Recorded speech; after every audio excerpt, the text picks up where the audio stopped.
There's mountains of things to hate about the classroom.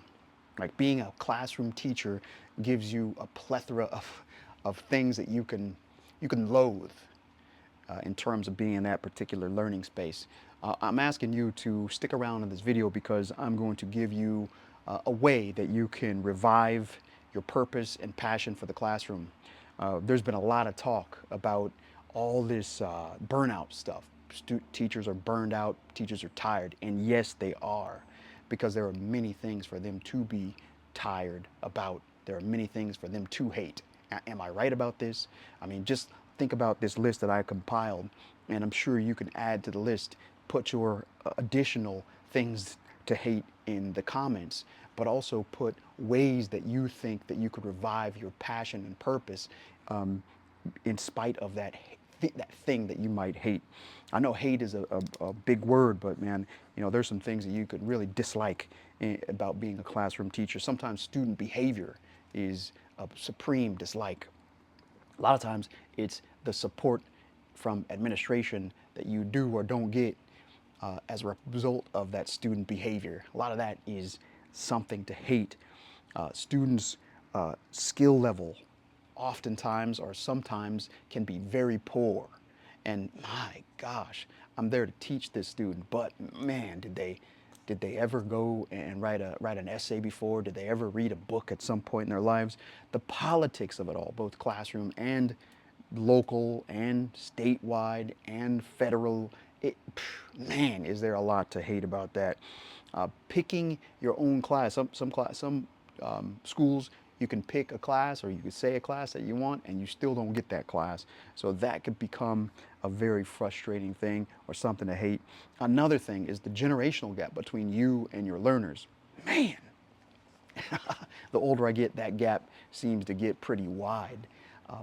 There are, and the longer that I've been in teaching, I've seen multiple ways in which I'd have to interact or adjust to the type of student, the type of human being that's showing up in my classroom. And if you're a teacher and you've been teaching for a long time, you'll know what I mean by that.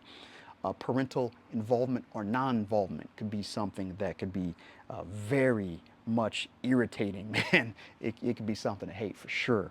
I've been in schools where there's parents in the the office cussing and fussing, raving. I've been in schools where you couldn't get in contact with a parent.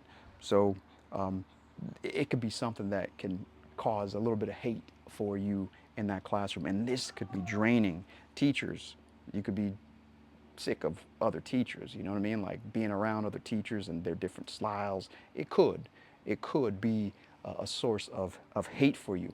Low pay. Some people might feel that their pay is low as a teacher, and this can be hateful. Pay is low for a teacher. I'm a teacher, and no matter how much I get paid, there's always more that I should be getting paid. And speaking of money, using your own money for classroom resources could be something that you can hate, because if you don't get it, students don't learn.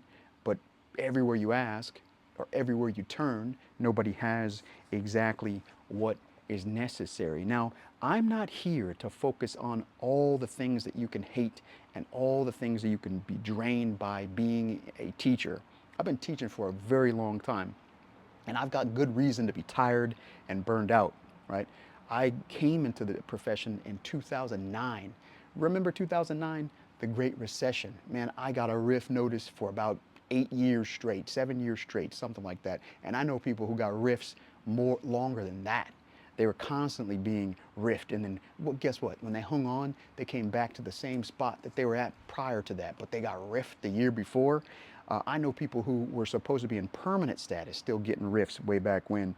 So I know there's plenty of reasons to be filled with hate for the classroom. I mean, because there's tons of different things that could tire you.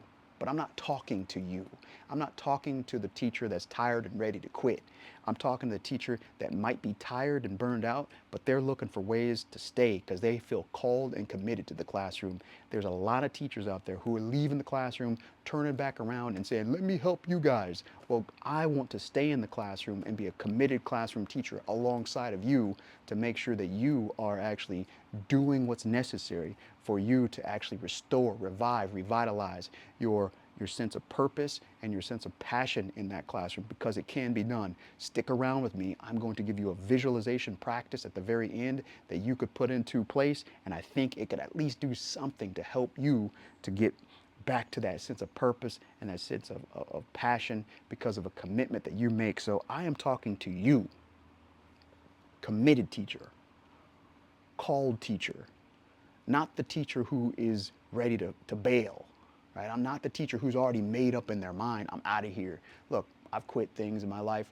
I was a pastor of 2 churches. I quit both of those. So I understand there might be a time for you to quit and shift purpose, shift the direction of your life, and go somewhere else. I'm not talking to you. I'm talking to individuals who know they got no other choice. They want to stay there with their students. They want to stay in the classroom. That's who I'm talking about.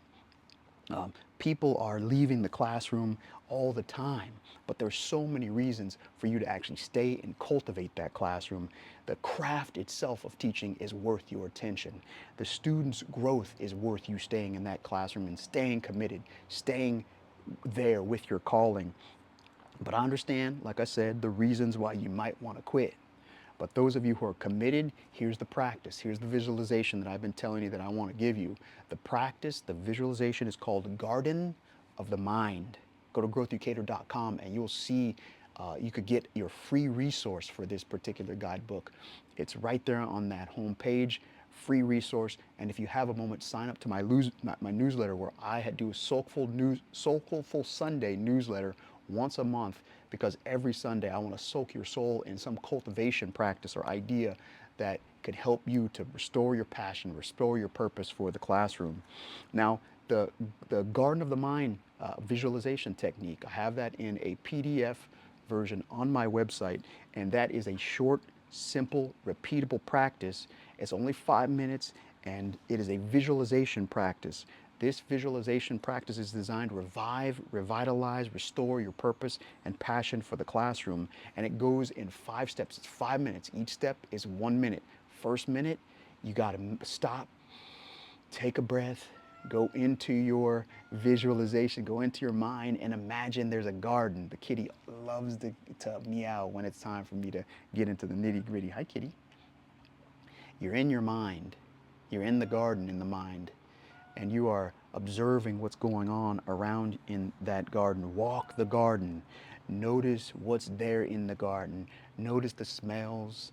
Notice the texture of the garden. Notice now the weeds, right? Notice what's growing out of control. The weeds that are on the ground, maybe overgrown stuff. Notice that which is in the garden. And those things that are in the garden are the things that are calling to your attention the most. That student who has his hand up is what I'm talking about, is in that garden of the mind right now. The thing that's going on in your mind that's really drawing you outside of yourself and pulling you away from a cultivator's mindset.